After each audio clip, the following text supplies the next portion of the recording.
Returning home after a grueling day, the doctor treaded softly through the hallway, her movements barely perceptible as she navigated the shadows. Every step felt like a heavy burden, weighed down by the uncertainty and tension of what awaited her inside. Her heart raced a tumultuous mix of dread and hope as she approached the living room, where faint murmurs drifted through the walls, a haunting melody of deception and betrayal. If you are not subscribed, I recommend you subscribe and activate the bell so you don't miss any videos. Becky, where are my watches? I've looked everywhere and can't seem to find them. Leon's voice was tinged with frustration, cutting through the morning's chaotic rush with an unmistakable edge. His tone was sharp, underscoring the growing strain in their relationship. Leon, a businessman of significant stature, had always held onto the watches gifted by Becca's father, Mr. Mendoza, as cherished tokens of their bond.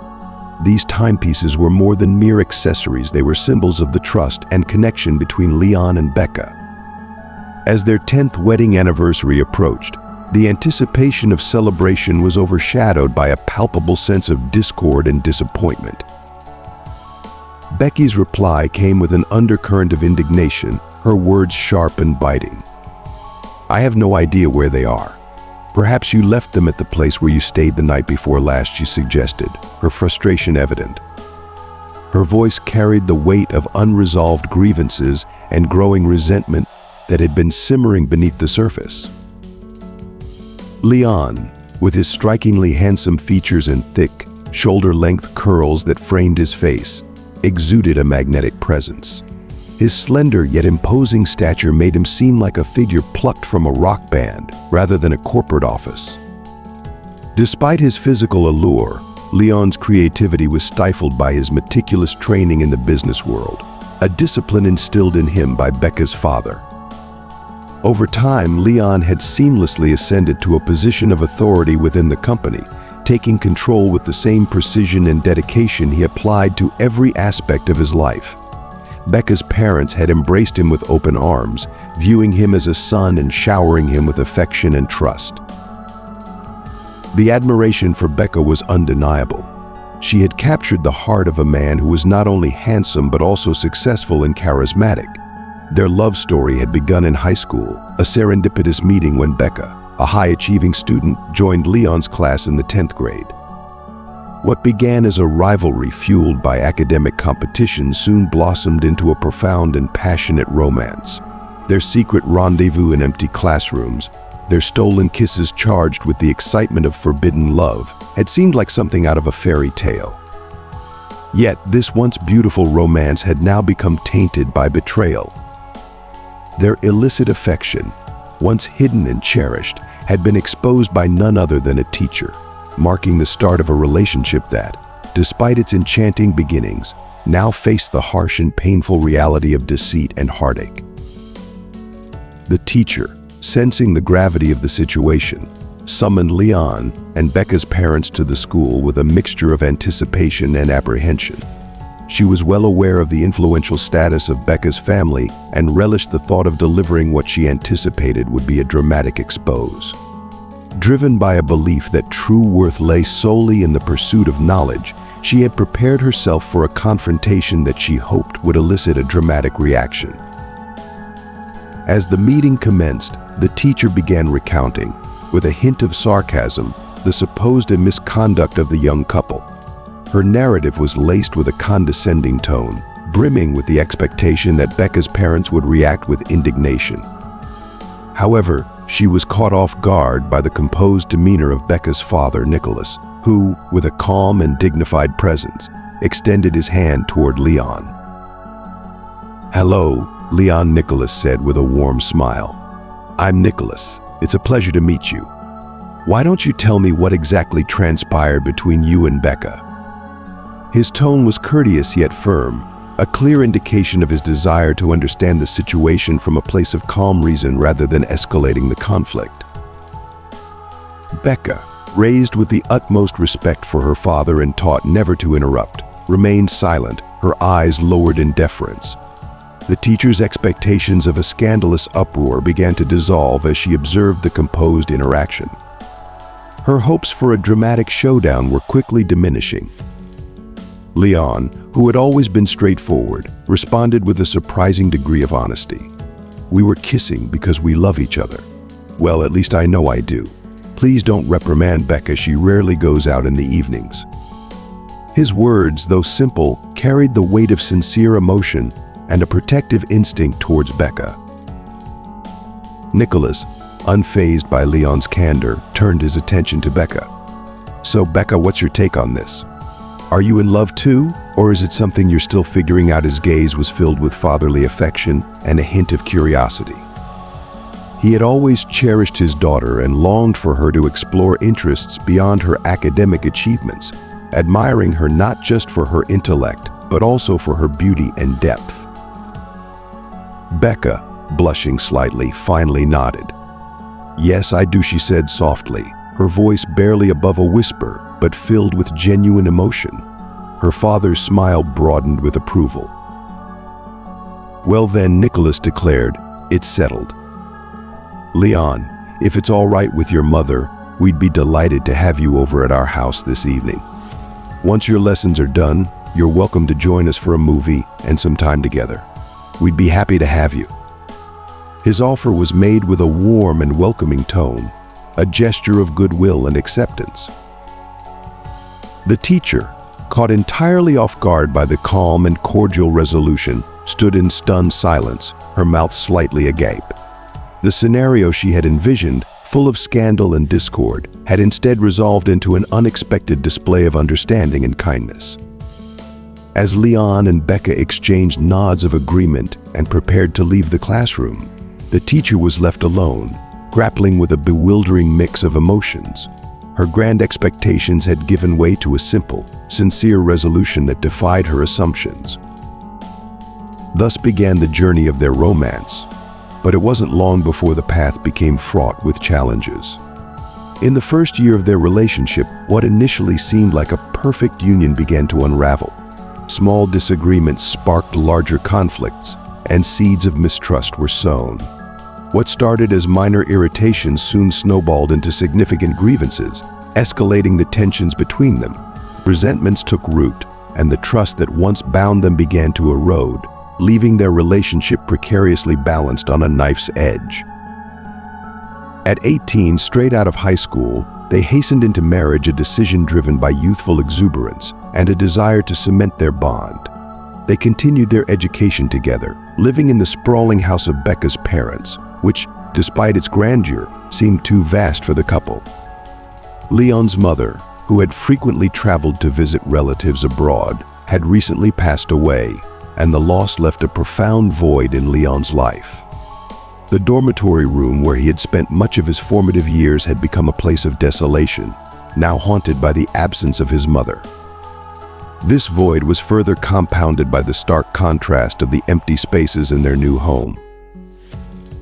Leon's grief was palpable, but Becca and her family provided unwavering support during this turbulent time. His mother's sudden death, caused by a stroke, was a blow that shook him to his core. In his sorrow, Leon found solace in Mr. Mendoza, who, having always yearned for a son, welcomed Leon into his life with open arms. Their bond deepened over the years, with Mr. Mendoza embracing Leon as his own, filling the void left by his son. As the years passed, Becca pursued her dream of becoming a doctor, navigating the demanding rigors of medical school and residency. Her dedication to her work was unyielding, but it came at a cost. The more she immersed herself in her career, the more she seemed to drift away from Leon. Her intense focus and unwavering commitment to her profession began to create a chasm between them. Becca was never one to shy away from speaking her mind, and her blunt honesty, often perceived as aggression, led to difficulties in her professional environment.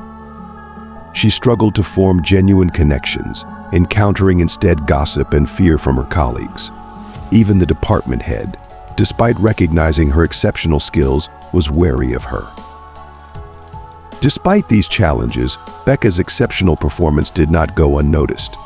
She earned a recommendation to work at the city's premier hospital, a place frequented by local dignitaries and the wealthy elite seeking top-tier medical care. This new opportunity marked a significant milestone in her career, but also underscored the growing rift between her and Leon. As Becca continued to excel professionally, the personal sacrifices and the impact of their evolving relationship became increasingly evident. As Leo and Becca marked the 8th year of their marriage, the celebration was overshadowed by an undercurrent of tension and unmet desires. Becca had fully immersed herself in her medical career, finding purpose and fulfillment in her work. But the same dedication that fueled her professional success had begun to drive a wedge between her and Leo. Their once vibrant relationship had deteriorated, leaving their home feeling increasingly cold and empty. Becca's yearning for children grew stronger, driven by a profound sense of loss and a desire to fill the void left by the recent tragedies.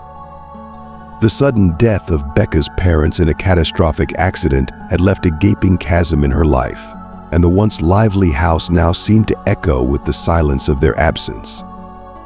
The idea of having a child was Becca's way of rekindling warmth and life in the home, but despite her fervent hopes, the journey to parenthood proved challenging.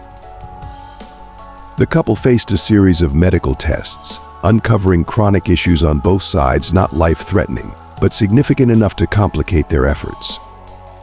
Leo, though not particularly enthusiastic about becoming a father, acquiesced to Becca's wishes, understanding that after 8 years of marriage, refusing her was no longer an option. His reluctance was palpable, yet he submitted to the process with a sense of resignation. When Becca experienced a 5-day delay in her menstrual cycle, her heart fluttered with cautious optimism. To her, this delay was akin to a beacon of hope in the murky fog of their struggle. She eagerly anticipated sharing the news with Leo, envisioning a moment of joy and connection. However, when Leo returned from work and Becca excitedly shared her news, his response was a weary, subdued "I'm glad." Becca's heart sank at his lackluster reaction. "It doesn't seem like it," she replied, her voice tinged with hurt and confusion. Leo, who had secretly embarked on another relationship, was struggling with a dual existence, loving one woman while living with another. To him, both women represented different forms of solace, but the emotional divide between his love for Becca and his covert affair was widening. "Becky," Leo said, attempting to bridge the chasm between them. "Let's be honest. You want a child, and I'm here to support you. I'll step up and be a father, but I don't have the same deep longing you do. I'm not against having a child. But my feelings aren't as intense. Maybe seeing and holding the baby will change things for me. For now, I'm simply happy for you. If you're happy, then I'm glad you're happy." Becca's response was a mixture of disappointment and resignation. She rose and left the room, her heart heavy with the weight of unresolved emotions. The following day, the anticipated pregnancy did not materialize. When Becca confronted Leo with the news, her frustration was palpable. "Rejoice," she said bitterly. "There's no child, and there won't be. I don't want to have children with someone indifferent. Grow up, and then we can talk. Other people our age have 2 or 3 children, loving both their kids and their spouses. You once loved me. What changed?" Her words cut through the air like a knife, filled with a blend of anguish and disillusionment. Becca's plea for understanding and commitment was met with the stark reality of their fractured relationship, highlighting the deepening divide between their desires and the stark truths of their lives. Nothing. 8 years of marriage. Maybe that's just how it turns out, Leo said, his voice carrying a sense of resignation. He sometimes struggled to comprehend where the intense emotions had disappeared. After all, he had genuinely loved Becca once. 2 years slipped by, and their wedding anniversary approached with a mix of anticipation and trepidation. Leon, now having taken over Mr. Mendoza's place, had become a respected figure in his own right. Becca, ever the planner, suggested an extravagant celebration for their anniversary. But Leo, who had grown increasingly distant, was disinterested. She had long harbored suspicions about his fidelity and had tried, albeit unsuccessfully, to catch him in the act. The affair, now ongoing, involved the same woman he had been involved with before, Olivia. Despite his love for Olivia, Leo couldn't bring himself to leave Becca, as complicated as it was. Becca was not just a wife her family had provided him with everything he had. Olivia, frustrated with the situation and feeling the weight of being the other woman, was insistent on a divorce, unable to endure the role any longer. Leon was deeply concerned about the implications of a divorce, particularly regarding property division and inheritance issues tied to the company. Becca's parents had left everything to both of them, but a divorce would mean dividing their assets. Although Leon had long been the public face of the company, Becca had little to do with it, and their personal property would need to be divided equally. On the morning of their anniversary, Leo was frantically searching for his watch on the nightstand. He was convinced he had left it at Olivia's place. Meanwhile, Becca was meticulously getting ready, as she always did. Her punctuality, though admirable in her medical career, was often exasperating in daily life. "Okay, I'm going. See you in the evening," she said tersely, leaving the house. As she approached her car, she realized she had forgotten her mobile phone. Glancing at her slim, silver watch with crystal accents, she noted there was still time and decided to return home to retrieve her phone. As Becca re-entered the house, she heard Leo speaking on the phone. He was hurriedly making plans and laughing, something that cut through the calm of their home with an edge of betrayal. She purposely left the front door slightly ajar so Leo wouldn't hear her coming. The door creaked softly before slamming shut with a resounding thud. "Really? I want that too, of course. You don't even need to ask. You understand everything." "Okay, kiss." Leo's voice trailed off as Becca stood directly behind him. Startled, Leo quickly ended the call, the guilt and panic evident on his face. Becca's anger surged within her, a storm of emotions ready to erupt. The situation demanded immediate action. Becca, feeling the weight of her shattered trust and the impending reality of their situation, made a difficult decision. She agreed to sell her share of the company as Leo had previously suggested. The legal proceedings were swift, and the divorce was finalized. The division of their assets left Becca without the house or her father's company, though she could continue working there if she chose. Opting to remain a passive shareholder rather than an active presence, Becca left the management of the business to a proxy. In the aftermath of the divorce, Becca was forced to confront her grief over her grandmother's recent passing, a pain she struggled to suppress. She tried to channel her focus into her work, but the emotional toll of her losses often overwhelmed her. There were moments when the weight of her sorrows became too much to bear, and she would find herself succumbing to tears, grieving both the loss of her marriage and the cherished memory of her family. Becca recognized that adapting to her new reality required more than just time. It demanded action and adjustment. To carve out a fresh start, she rented a modest apartment near her friend Rosa's place. Although Rosa was more than willing to offer her a place to stay, Becca knew that relying on her friend indefinitely wasn't ideal. So she settled into her own space, aiming to regain her sense of normalcy. She even adopted a small Siamese kitten, hoping that this new furry companion would offer some comfort and company during her transition. One day, as Becca lounged in a robe with the kitten playfully rubbing against her legs, the doorbell rang unexpectedly. Startled, she shuffled to the door, her mind racing with curiosity and apprehension. "Rebecca Rubio," she said, shaking her head with a wry smile. "I'm Mendoza now. What can I do for you?" The man standing at the door, a distinguished-looking figure in his early 40s wearing glasses, responded with a professional tone. "I've come to deliver some important documents. You're inheriting." Becca's brow furrowed in confusion. "Inheritance? You mean my grandmother's house?" The man nodded, his demeanor composed and respectful. "Not just the house. May I come in?" Becca hesitated for a moment before stepping aside to let him in.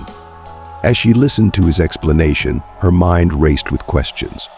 The lawyer's words were disorienting.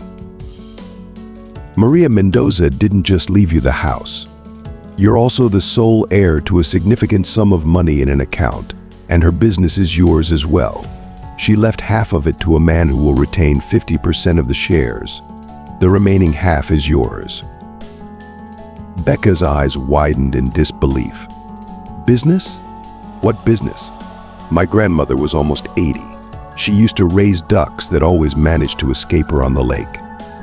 Are you sure you're not mistaken?" The lawyer's expression remained steady as he handed her a stack of documents. "No mistake. Your father originally owned the business.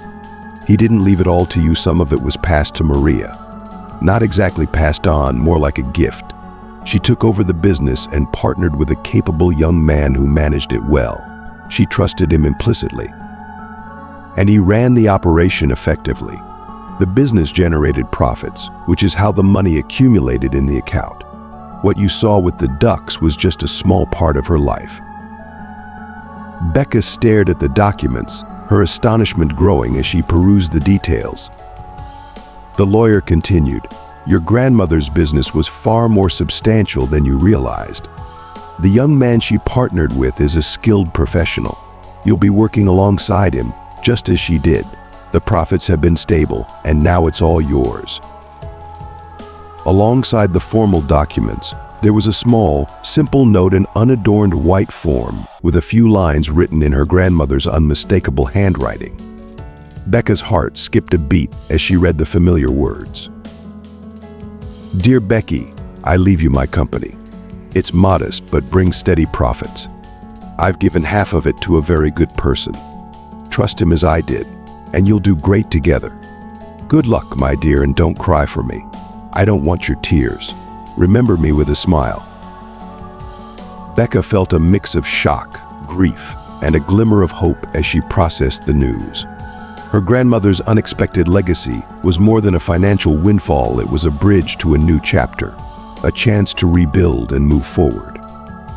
The weight of her loss began to feel lighter, as if her grandmother's final gift was not just the business, but a renewed purpose and direction for Becca's life. Of course, the poignant note left Becca in tears, her emotions spilling over despite her efforts to stay composed.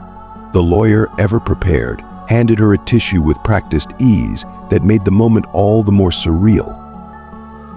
"Thank you," Becca said, dabbing her eyes. "So what does this mean for me? Do I need to track down this second owner?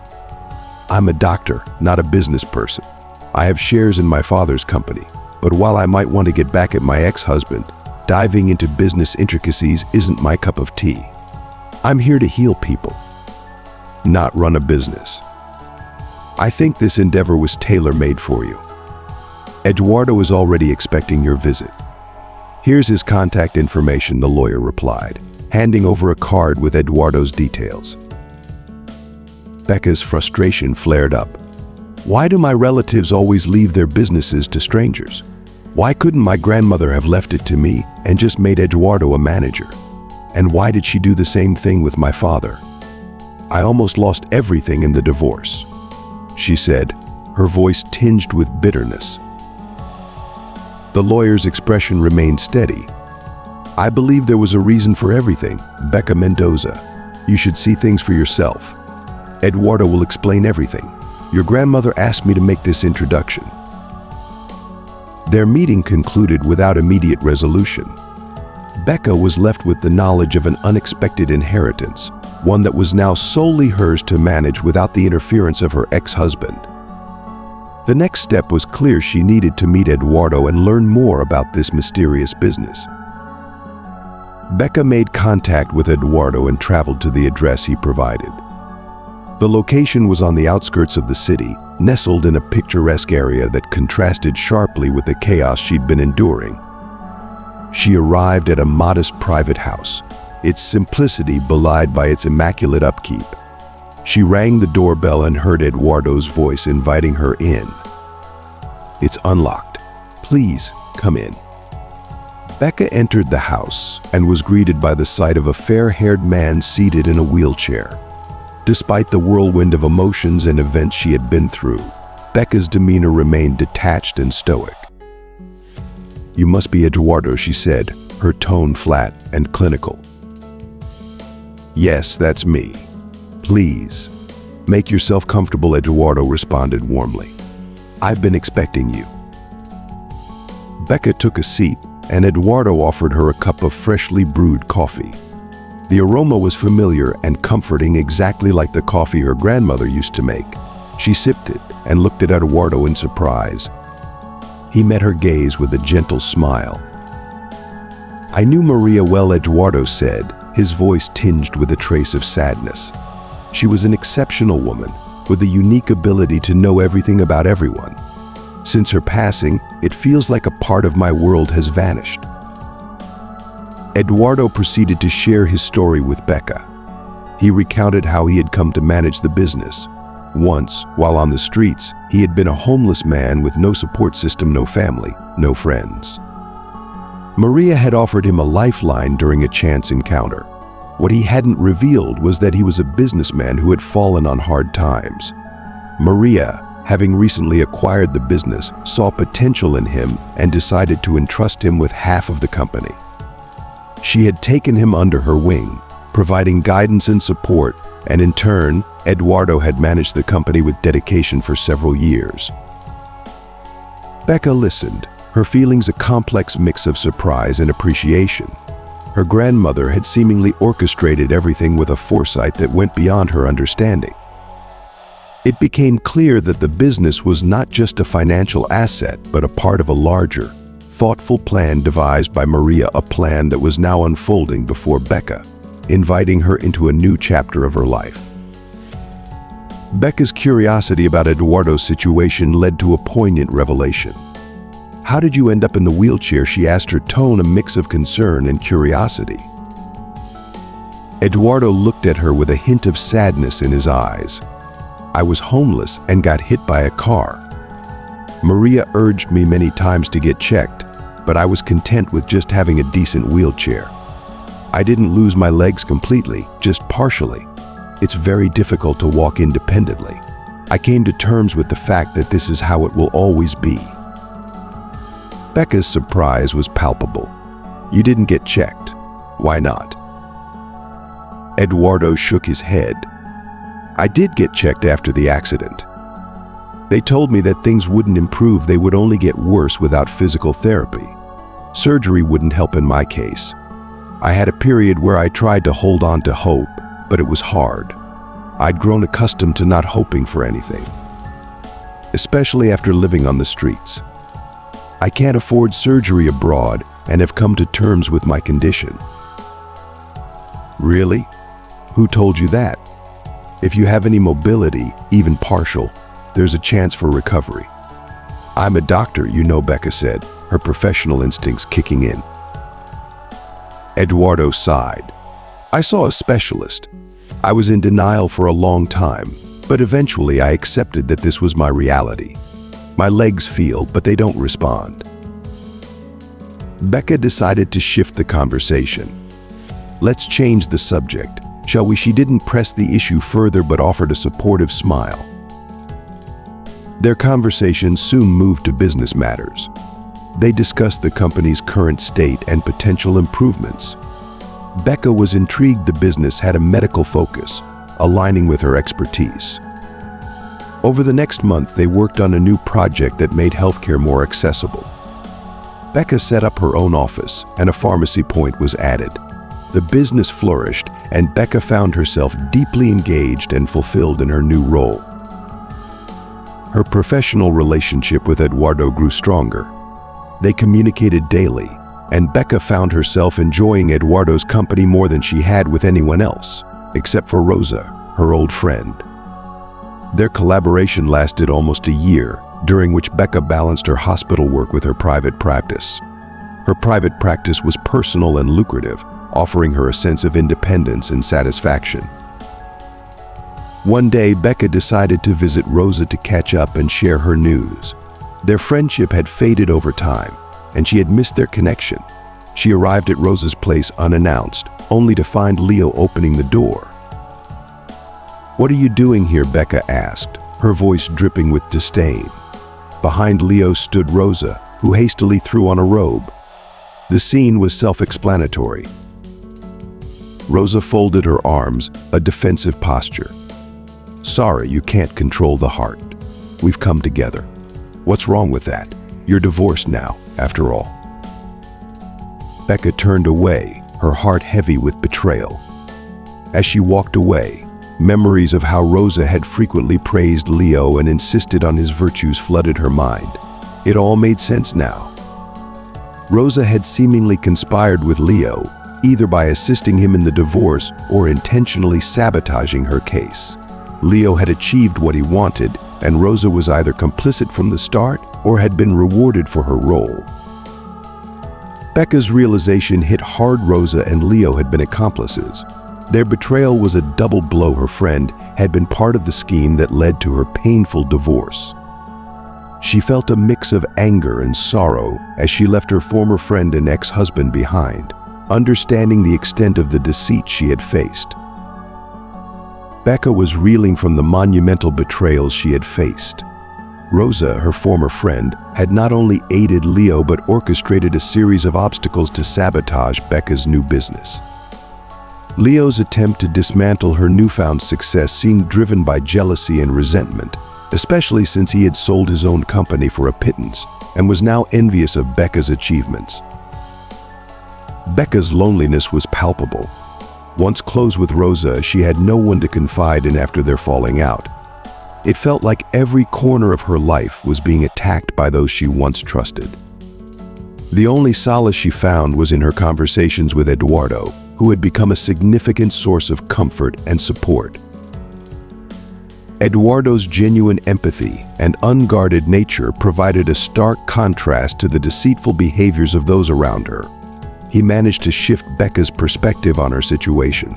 Despite everything, she began to see Eduardo in a new light. His support, combined with his honest demeanor, made her appreciate him more deeply. But then, a sudden inspection threw everything into chaos. Documents were found to be in disarray, and Eduardo was imprisoned. Becca fought relentlessly for his release, hiring a lawyer she had known for years, a person who had once trained Rosa. The irony wasn't lost on her. Rosa's betrayal was reaching its full circle, but Becca's past connections were now her saving grace.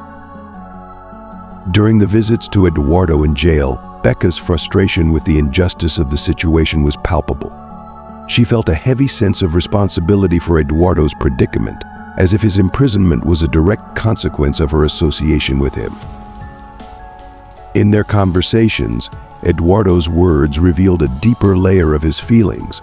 He spoke candidly about his admiration for Becca. "Don't worry, they'll release you soon. It's all Rosa and Leo. I don't know what else they want from me. My best friend is now with my ex-husband, and she's still trying to get back at me for something I don't understand." Eduardo's voice, even from behind bars, was reassuring. "It's simple. You're successful, smart, beautiful, and they've got nothing. Even when they took some of your money, they envy you and resent you." Becca's heart ached. Beautiful. Do you think so? She was lost in her guilt and self-recrimination. She couldn't fathom why Eduardo would see her in such a light when she felt responsible for his plight. Eduardo's honesty continued to shine through, despite the grim surroundings. "Yes, very beautiful, and I always thought we were just friends. Well, since we're talking through iron bars now, I'll be frank. You also like me, but you probably have someone, right?" Eduardo's appearance, his expressive blue eyes, light hair, and broad shoulders contrasted sharply with his current situation. Becca was struck by the depth of his character and the sincerity in his words. "Listen to him. I understand, Becca. I don't have anyone, and I like you too. You're smart, that's my weakness. I love it when a woman thinks. You just have a golden head. You're disciplined like a soldier. I just didn't want you to be with me because you're lonely and want to forget your ex-husband and best friend. Well, that's not the right motive, but that's not why I see something in you. I realized how amazing you are. Becca struggled with her insecurities. I'm sorry, but there's another reason why I don't let anyone into my life. I can't walk. Why would you want someone like that? Half a person. Eduardo's response was swift and stern. What are you talking about? No, that's it. I'm disappointed. You seemed smart to me, but now you're reasoning like a complete idiot. I don't like you anymore. Becca was taken aback by his reaction. Really? No, of course not. I like you, but don't talk such nonsense anymore. I don't care about that. What matters is who you are, not what you can do. In that moment, Becca felt a profound shift. Eduardo's words challenged her self-perception and illuminated a new perspective on her value. Despite the turmoil and the immense challenges she faced, Eduardo's unwavering support and genuine feelings offered her a glimpse of hope and companionship she hadn't expected. They spent countless hours engrossed in profound conversation, each word exchanged carrying the weight of their shared experiences. As their time together drew to a close, they found a moment of profound solace in the simple, yet deeply symbolic act of clasping each other's hands through the cold, unyielding prison bars. It was through this intimate gesture that the foundation of their relationship was laid, forged in the crucible of incarceration. Remarkably, the very next day, Eduardo's fate took a dramatic turn. His tenacious lawyer intervened with exceptional zeal, compelling the authorities not only to release Eduardo but also to issue a formal apology. The lawyer's formidable expertise ensured that all further scrutiny into Becca and Eduardo's affairs was halted.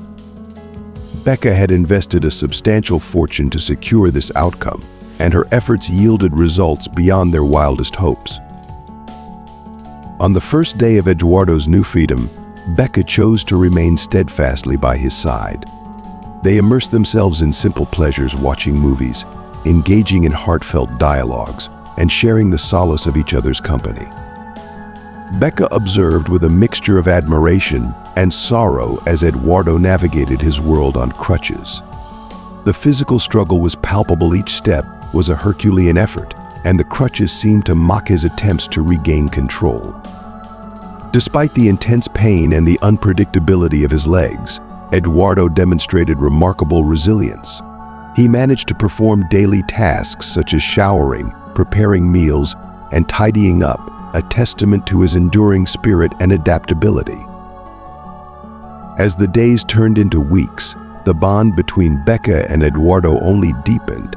Their connection grew stronger with each passing day as they worked side by side, visited his home together, and shared the mundane yet intimate details of their lives. They cooked together, discussed current events and business matters, and reveled in the joy of each other's company. Eduardo's care for Becca was unparalleled, and for the first time in a very long while, Becca felt a profound and genuine happiness. Reflecting on her recent divorce, she realized it had been a pivotal decision, one that had ultimately led her to this moment of fulfillment. The void she had felt in her previous marriage was now being filled with something profoundly meaningful and real. Moreover, despite Eduardo's steadfast refusal to undergo a medical examination, Becca took matters into her own hands. She meticulously located his old medical records and brought them to a highly esteemed specialist. This renowned doctor, collaborating with a distinguished colleague from the capital, delivered a groundbreaking prognosis. Understanding that Eduardo might be skeptical, Becca requested a formal written report, hoping to offer him tangible evidence of the possibility of improvement. "I want to show you something important," Becca began, her voice tinged with both hope and trepidation. Eduardo, his arms crossed defensively, met her gaze with a mix of determination and resignation. "Are you attempting to persuade me to undergo another examination? You cannot fathom the depth of living with a hope that continually remains out of reach. It's easier for me to accept the harsh reality that I will never walk again. The damage is irrevocable. The doctor, unyielding and compassionate, addressed Eduardo's despair with conviction. There is indeed a chance. The previous assessments were gravely mistaken. I reviewed your old medical records and consulted with a top specialist in the capital who is willing to evaluate your case. Though the surgery comes with a significant cost, it is within reach, especially with a generous discount I've secured.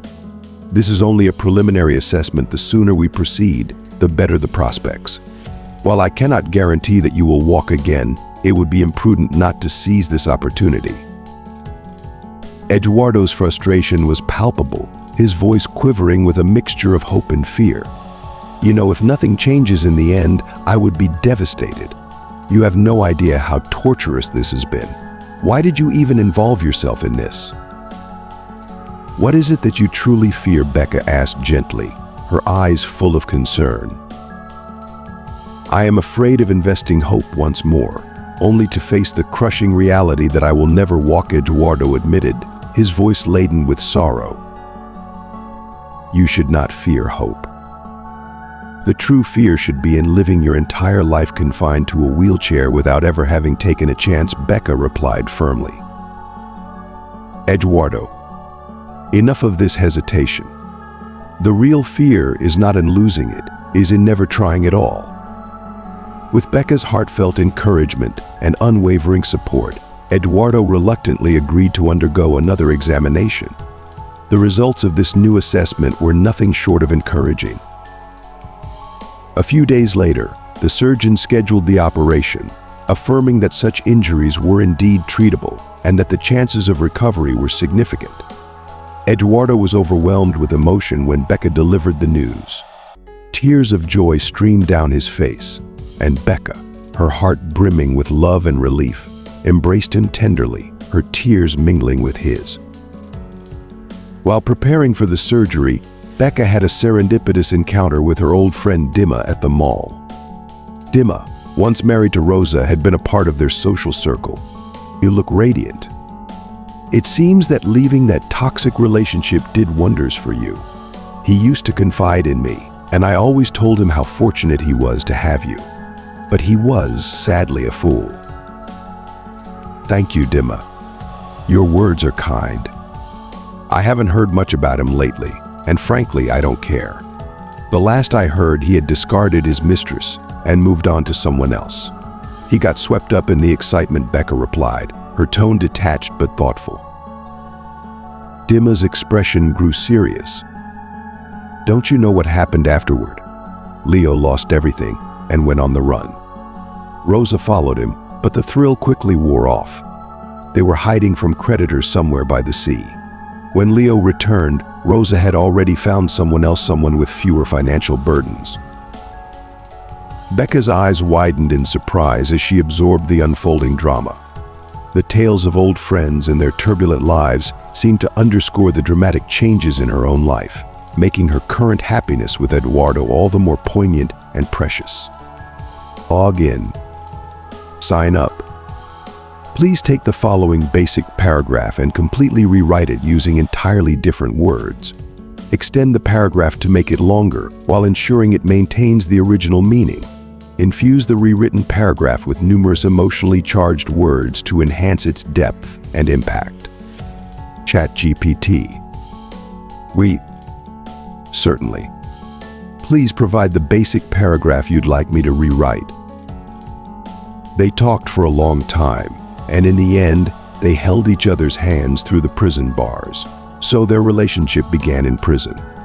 True, the next day Eduardo was released by his lawyer, who made the law enforcement officers apologize. All inspections under the power of an experienced lawyer left Becca and Eduardo's business alone. She didn't pay so much money for anything. The result was stunning. On the very first day after his release, Becca stayed with Eduardo. They watched movies together and talked. She saw how he moved. He could stand up, but it was very difficult for him on crutches. He couldn't walk on them, felt pain, and his legs buckled on their own. However, it was enough for him to be able to take a shower, cook, and do cleaning. He had long been accustomed to everything. A month passed, and the relationship between Becca and Eduardo only strengthened. But she still felt that everything was somehow shaky and uncertain. She fell in love with him more and more every day. They worked together, came to his house together, talked, cooked, and discussed the news and business together. He cared for her like no one else ever had. Becca was truly happy for the first time in a very long time. She realized that the divorce was the right decision. That's what she had been missing in her marriage, and now she was getting it. Moreover, despite Eduardo's refusal to undergo examination, she found his old medical records at his house and took them to her hospital to a first-class specialist, a doctor of medical sciences. He consulted with his acquaintance from the capital and gave a completely different verdict. Becca asked him to write a conclusion. Eduardo might simply not believe his words. "You know, I want to show you something. Just don't get upset, okay?" she began. He folded his arms across his chest. "Are you going to try to convince me to get examined again? You have no idea what it's like to live with hope that is never meant to come true. It's easier for me this way. I've accepted that I'll never walk. Everything is damaged." The doctor said right away, "There's no chance. You know they were wrong. You've been talking to regular surgeons, and I showed your old medical records to my acquaintance. The doctor from the capital is willing to see you. The operation, though expensive, is not so much now to refuse it. Besides, I'll get a very good discount." This is, of course, a preliminary conclusion, because the more time passes, the harder it will be. I can't promise you that you'll walk again, but it would be foolish not to try. You know what? I'll be angry if nothing comes of it in the end. You have no idea how hard it is. Why on earth did you get involved in this anyway? What are you afraid of? I'm afraid to try, to start hoping, and then hear from the doctors again that I'll never walk. You don't have to be afraid. You should be afraid of spending your whole life in a wheelchair. Eduardo, enough already. It's not scary to lose, it's scary not to try. She persuaded him to undergo the examination again. The result was ready. A few days later, the surgeon scheduled the operation, saying that such injuries could be treated and the chances of recovery were not small. Eduardo cried with happiness when Becca told him this. She stood there and stroked his head, crying too. She loved him very much. While preparing for the operation, Becca ran into her friend Dima at the mall, who used to be married to Rosa. Once they all used to hang out together. "You look great. Seems like divorcing that bastard did you good. He used to tell me everything, and I kept telling him that you were the best thing he had. But he's an idiot." "Thank you. It's nice of you. I haven't known anything about him for a long time, and I don't care. I've only heard that he dumped his mistress and went to my friend. He got carried away." Dima's friend frowned. "Don't you know what happened next?" "No, Leo lost everything and went on the run.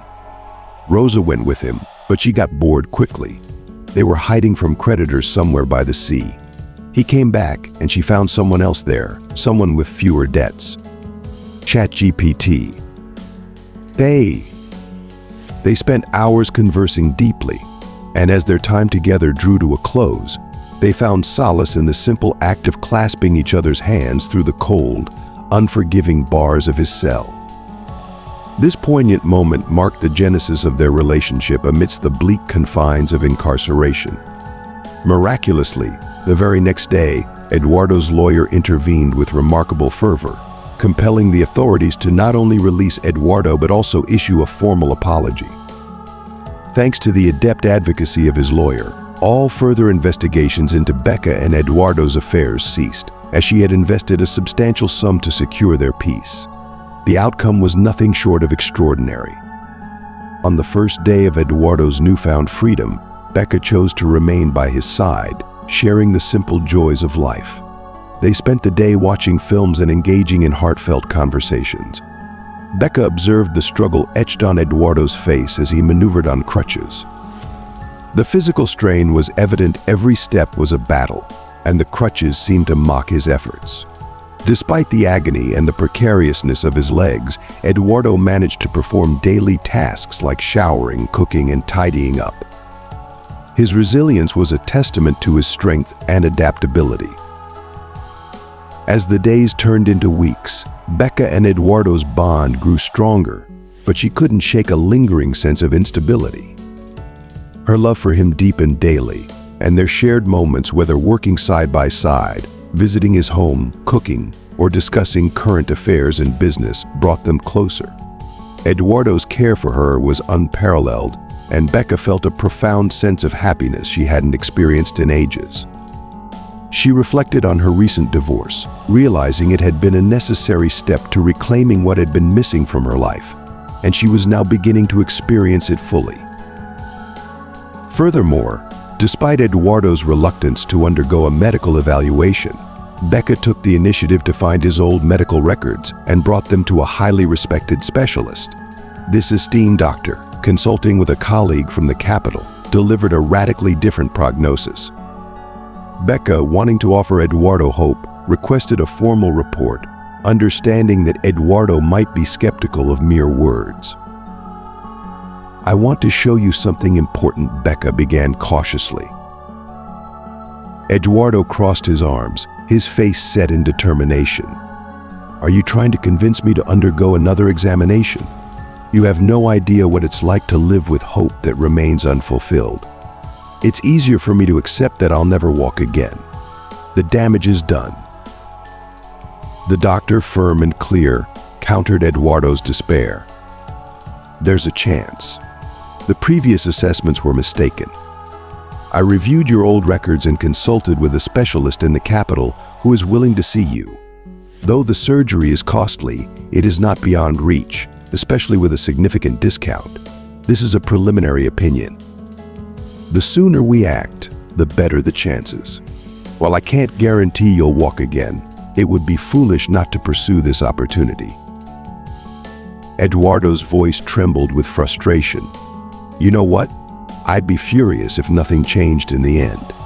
You don't understand how excruciating this is. Why did you even get involved?" "What are you afraid of?" Becca asked gently. "I'm afraid to hope again, only to be crushed once more by the doctor's verdict that I'll never walk." "You shouldn't fear hope. What you should fear is living a lifetime confined to a wheelchair without ever having tried." "Eduardo, enough of this.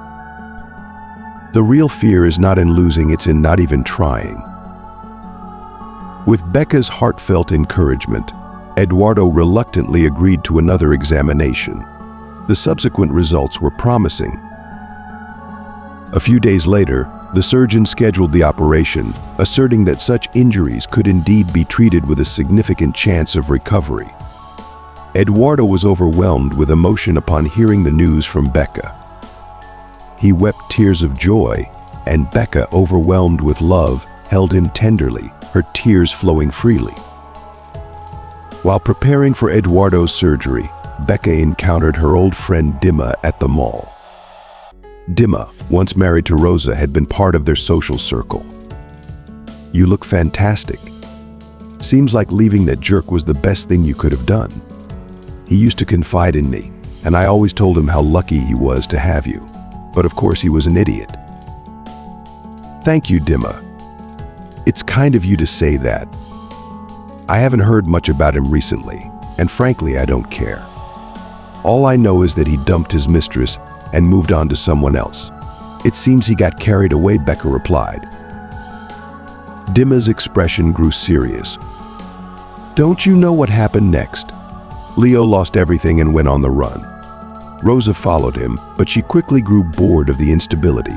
They hid from creditors somewhere by the sea. When Leo returned, Rosa had already found someone else, someone with fewer financial troubles. Can you make it even longer? ChatGPT. Certainly. Here is a more extended version of the rewritten paragraph with added emotional depth and complexity. They spent countless hours engrossed in profound conversation, each word exchanged carrying the weight of their shared experiences. As their time together drew to a close, they found a moment of profound solace in the simple, yet deeply symbolic act of clasping each other's hands through the cold, unyielding prison bars. It was through this intimate gesture that the foundation of their relationship was laid, forged in the crucible of incarceration. Remarkably, the very next day, Eduardo's fate took a dramatic turn. His tenacious lawyer intervened with exceptional zeal, compelling the authorities not only to release Eduardo but also to issue a formal apology. The lawyer's formidable expertise ensured that all further scrutiny into Becca and Eduardo's affairs was halted. Becca had invested a substantial fortune to secure this outcome, and her efforts yielded results beyond their wildest hopes. On the first day of Eduardo's newfound freedom, Becca chose to remain steadfastly by his side. They immersed themselves in simple pleasures, watching movies, engaging in heartfelt dialogues, and sharing the solace of each other's company. Becca observed with a mixture of admiration and sorrow as Eduardo navigated his world on crutches. The physical struggle was palpable, each step was a Herculean effort, and the crutches seemed to mock his attempts to regain control. Despite the intense pain and the unpredictability of his legs, Eduardo demonstrated remarkable resilience.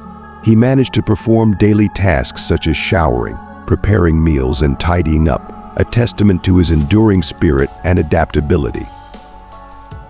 As the days turned into weeks, the bond between Becca and Eduardo only deepened. Their connection grew stronger with each passing day as they worked side by side, visited his home together, and shared the mundane yet intimate details of their lives.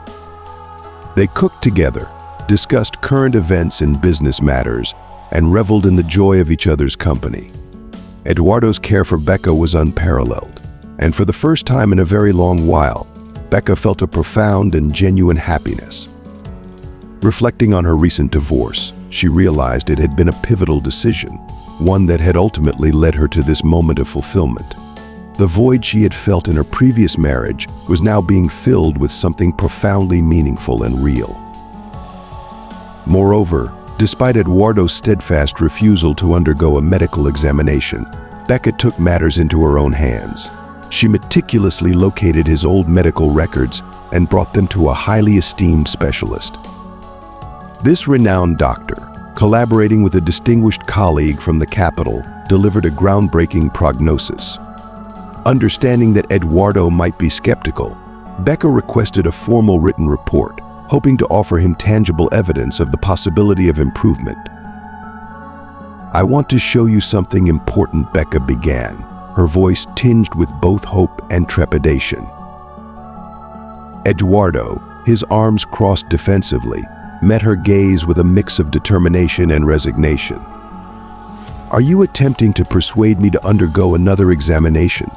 You cannot fathom the depth of living with a hope that continually remains out of reach. It's easier for me to accept the harsh reality that I will never walk again. The damage is irrevocable." The doctor, unyielding and compassionate, addressed Eduardo's despair with conviction. "There is indeed a chance. The previous assessments were gravely mistaken. I reviewed your old medical records and consulted with a top specialist in the capital who is willing to evaluate your case. Though the surgery comes with a significant cost, it is within reach, especially with a generous discount I've secured. This is only a preliminary assessment. The sooner we proceed, the better the prospects. While I cannot guarantee that you will walk again, it would be imprudent not to seize this opportunity." Eduardo's frustration was palpable, his voice quivering with a mixture of hope and fear. "You know, if nothing changes in the end, I would be devastated. You have no idea how torturous this has been. Why did you even involve yourself in this?" "What is it that you truly fear?" Becca asked gently, her eyes full of concern. I am afraid of investing hope once more, only to face the crushing reality that I will never walk," Eduardo admitted, his voice laden with sorrow. "You should not fear hope. The true fear should be in living your entire life confined to a wheelchair without ever having taken a chance," Becca replied firmly. "Eduardo, enough of this hesitation. The real fear is not in losing it, is in never trying at all." With Becca's heartfelt encouragement and unwavering support, Eduardo reluctantly agreed to undergo another examination. The results of this new assessment were nothing short of encouraging. A few days later, the surgeon scheduled the operation, affirming that such injuries were indeed treatable and that the chances of recovery were significant. Eduardo was overwhelmed with emotion when Becca delivered the news. Tears of joy streamed down his face, and Becca, her heart brimming with love and relief, embraced him tenderly, her tears mingling with his. While preparing for the surgery, Becca had a serendipitous encounter with her old friend Dima at the mall. Dima, once married to Rosa, had been a part of their social circle. "You look radiant.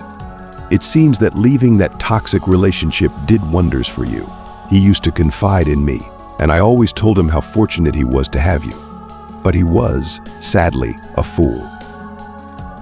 "Thank you, Dima. Your words are kind. I haven't heard much about him lately, and frankly, I don't care. The last I heard, he had discarded his mistress and moved on to someone else. He got swept up in the excitement," Becca replied, her tone detached but thoughtful. Dima's expression grew serious.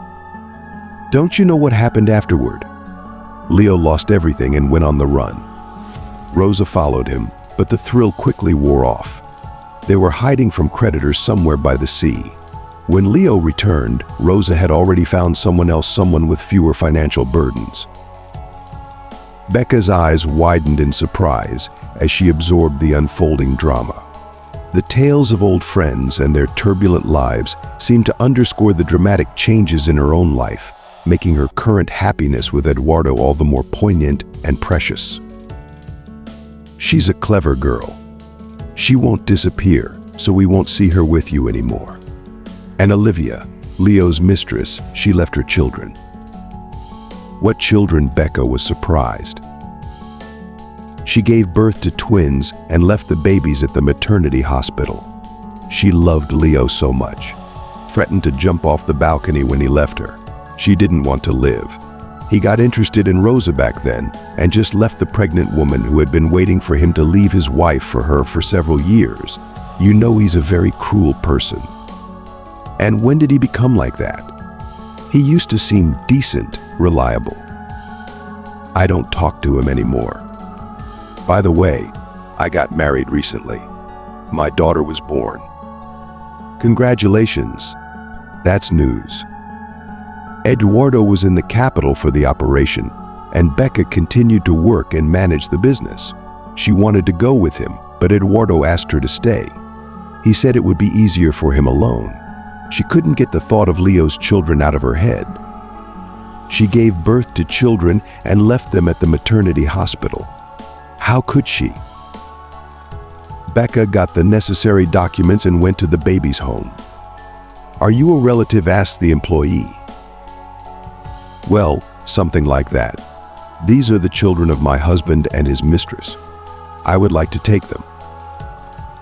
"Yes, I will take them," she said aloud, realizing that she couldn't do otherwise. Leo, as she learned, became almost like a homeless person, begging for alms and then finding some odd jobs. Becca's parents' house was put up for auction. She wanted to find out the price but decided to leave the past behind. Memories aren't stored in walls, everything is inside her. She abandoned that idea and began to gather documents for the guardianship process. She had to turn to a good lawyer again. Becca didn't know how to tell Eduardo about her decision. He had other things on his mind right now. The operation was successful, but the doctors didn't make any promises yet. However, they predicted a soon improvement. It turned out that they were allowed to take the children on the very day Eduardo returned to the city. Of course, he was still in a wheelchair, but he could feel his legs differently now. "Becca, I didn't want to tell you this over the phone. I thought a lot about us while I was in the hospital. You're the best thing I have. I love you very much. Let's get married." She sighed. "I think you might change your mind. You know, I made a decision here and didn't ask you. Let me tell you everything, and then you can decide if you need it or not." She laid it all out. She told him that she was soon going to get her ex's children. To her surprise, Eduardo just smiled. ChatGPT. "She's a smart girl, so don't worry, she won't just vanish, and you won't have to deal with her anymore." And Olivia, Leo's mistress, she abandoned her children. "What children?" Becca asked, her voice tinged with confusion. Olivia had twins and left them at the hospital right after birth. She adored Leo so intensely that she threatened to leap from a balcony when he left her. Her despair was so profound, it seemed she couldn't bear to live without him. Leo, being the heartless man he is, turned his attention to Rosa and simply walked away from the pregnant woman who had loyally waited for him to leave his wife for her over several years. It's heartbreaking how cruel he can be. And when did he become this way? He used to seem so decent and dependable. "I don't associate with him anymore," Dima said, shaking her head. "By the way, I recently got married myself. I have a daughter now." "Congratulations. That's wonderful news."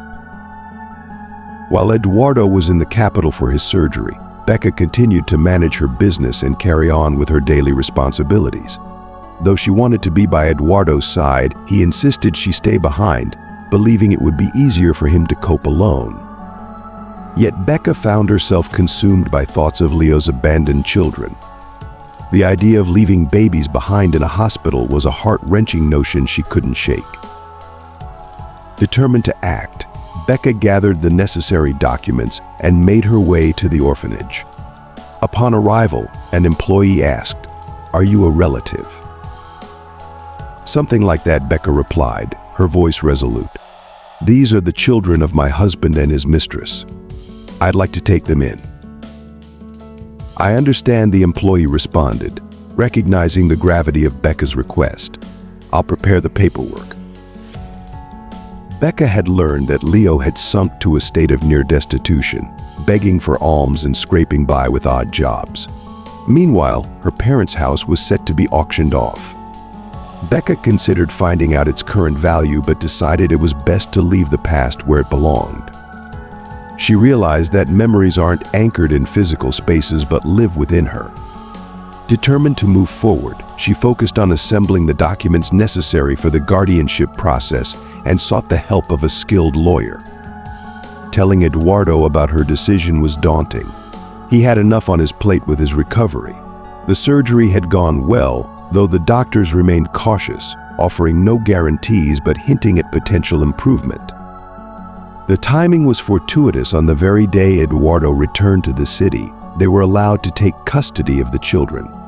Despite being in a wheelchair, Eduardo felt a glimmer of change in his legs, a sign of hopeful progress. When they finally spoke, Eduardo looked at Becca with a mix of vulnerability and hope.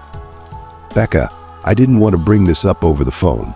I spent a lot of time reflecting on us while in the hospital. You mean the world to me. I love you deeply. Will you marry me?"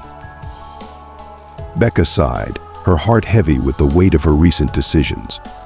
"I think you might want to reconsider your offer. You see, I decided without consulting you first. Let me explain everything, and then you can decide if you still want this." She took a deep breath and laid out her plans, revealing that she intended to bring her ex's children into her care. She spoke of her efforts to secure their well-being and her resolve to provide them with a stable home. To her surprise, Eduardo's reaction was not one of dismay but a warm, understanding smile. "I support you, Becca," he said softly, his eyes reflecting genuine admiration. "Your heart is so incredibly big. Let's face this together." At that moment, Becca felt a surge of relief and gratitude. Despite the tumultuous path they had navigated, it seemed that love and commitment would guide them through the challenges ahead. This is nothing short of a celestial gift, a blessing from the heavens that has graced our lives with unimaginable joy and wonder. My heart overflows with a boundless love for children. Their presence lights up my soul in ways words cannot fully capture. I would have eagerly taken it upon myself to bring one of those precious babies from the shelter into our home if it were only within my means. You've confided that you're struggling with the challenges of testing, but honestly, that concern pales in comparison to my deepest desire. All I truly yearn for is the warmth and closeness of a loving family. Whether our children come to us through biological means or adoption, it makes no difference in my heart. To me, there are no strangers, only the tender care and nurturing that define what it means to be a parent. Every child deserves a haven, a place where they are cherished and loved, and in our home they will be embraced with open arms and full hearts, as if they were always meant to be ours. In a moment of profound emotional release, she enveloped him in a tight, comforting hug, tears of pure emotion streaming down her face as she murmured, "I love you more deeply than I can ever express." They lovingly gathered the babies and brought them into their homes, a sanctuary of new beginnings. Becca meticulously arranged for everything to be delivered straight to their door: a crib designed for the twins, a sturdy stroller, a practical changing table, and every other essential item necessary to create a nurturing environment for their new family. Every detail was attended to with care, ensuring that their home was ready to welcome these tiny new lives. I'm so deeply sorry that I can't assist at the moment, but the doctors assure me that soon I'll be back on my feet, able to run with vitality once more. I used to be a passionate athlete, running marathons with unwavering determination, Eduardo explained with a sense of nostalgia. Really? I had no idea you were so dedicated to running. Oh, how I dream each morning of running through the fields, the wind in my hair, and then coming back to you, kissing you gently on the cheek. I envision watching our children sleep peacefully, their little faces serene and content. My ideal day involves starting afresh with you, savoring the joy of our new family, and then heading out for a run before returning to embrace a new day together. Becca took a sabbatical from her demanding medical career, immersing herself fully in the joys of motherhood. Her happiness was palpable, radiating from every corner of their home. Meanwhile, Eduardo, despite the doctor's stern warnings, began to challenge his limitations. He stood on his feet, determined to regain his strength, until his legs quivered with exhaustion. Their life seemed to be progressing smoothly, filled with the promise of new beginnings, until an unexpected and heartbreaking crisis struck. "Eduardo, where are the babies?" Becca's voice was fraught with anxiety and desperation when she called home and found the house eerily silent and empty. "I went to the store while they were napping. I'll return shortly," Eduardo reassured her, though his words did little to alleviate her growing dread. "But I left them only for a brief moment. The formula ran out, and they were sleeping soundly. I swear they were fine just a few minutes ago." Becca sobbed uncontrollably, her mind racing with fear and confusion. Eduardo continued to apologize profusely, his remorse evident, as he took full responsibility for the oversight. Overwhelmed and distraught, they reached out to the police, and by the evening the children were thankfully located. "Come to the station immediately. We need to address this situation here. Social services are already involved." Becca was informed with a cold, detached efficiency.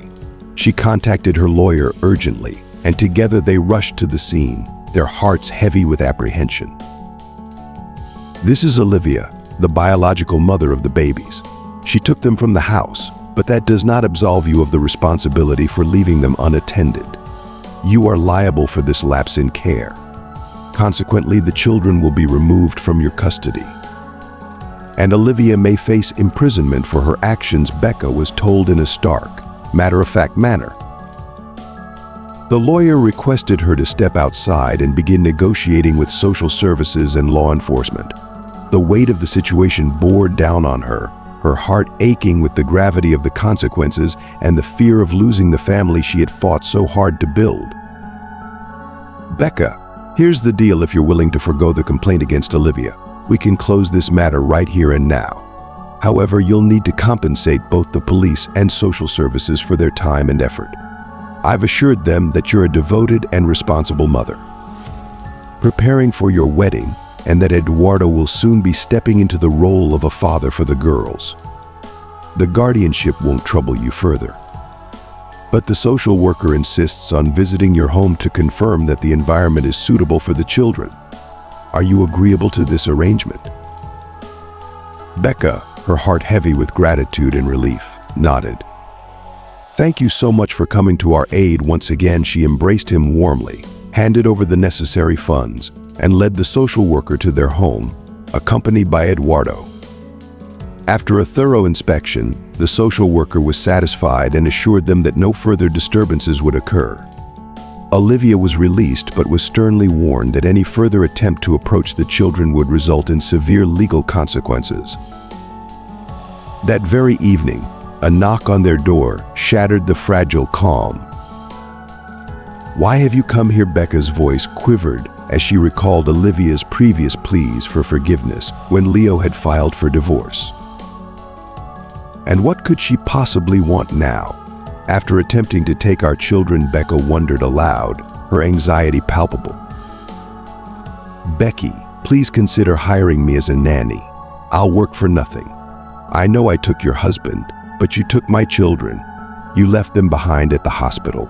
I was engulfed in a deep depression.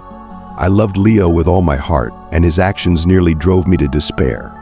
But now, I understand the gravity of my mistakes. I promise not to intrude again if you refuse me, but I had to ask. Perhaps you might consider giving me a chance." Becca and Eduardo exchanged a look of profound contemplation. Eduardo gently rested his hand on Becca's delicate shoulder, offering reassurance. "We need a nanny. We were already planning to find one. Let's give it a shot. Who could care for the children better than their mother?" "But what if she tries to take them again?" Becca's voice was tinged with concern. "I swear on everything, I only wish to be near them and help," Olivia pleaded earnestly. Despite the palpable awkwardness of the situation, Becca ultimately agreed to give Olivia a chance. Olivia proved to be an exceptional nanny, her devotion and care unparalleled. She was a woman of modest means, an orphan with no family beyond these babies. She took residence in a separate room within their home and devoted herself entirely to the children. They provided her with a generous salary, food, and shelter, ensuring she lacked for nothing. Her presence was a source of immense joy for her, fulfilling her deepest yearning for purpose and connection. As time went on, Olivia and Becca developed a genuine friendship built on mutual respect and understanding. Their bond grew stronger, rooted in their shared love and commitment to the children. On the eve of their wedding, Becca surprised Eduardo with the joyous news that their family was about to grow even more. The anticipation and excitement of welcoming a new addition filled their hearts, and their journey, though marked by challenges, was now illuminated by a profound sense of unity and love. Thank you for joining us on this emotional journey through the trials and triumphs of building a family and the profound lessons learned along the way.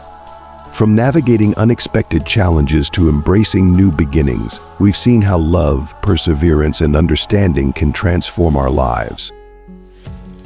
We'd love to hear from you. What is one key lesson you've taken away from this story that you plan to apply in your own life? Share your thoughts in the comments below. If you enjoyed this video and found it meaningful, please leave your comment below, and don't forget to like, share, and subscribe to our YouTube channel. Your support helps us continue bringing you inspiring content. Thank you for watching, and we look forward to seeing you in our next video.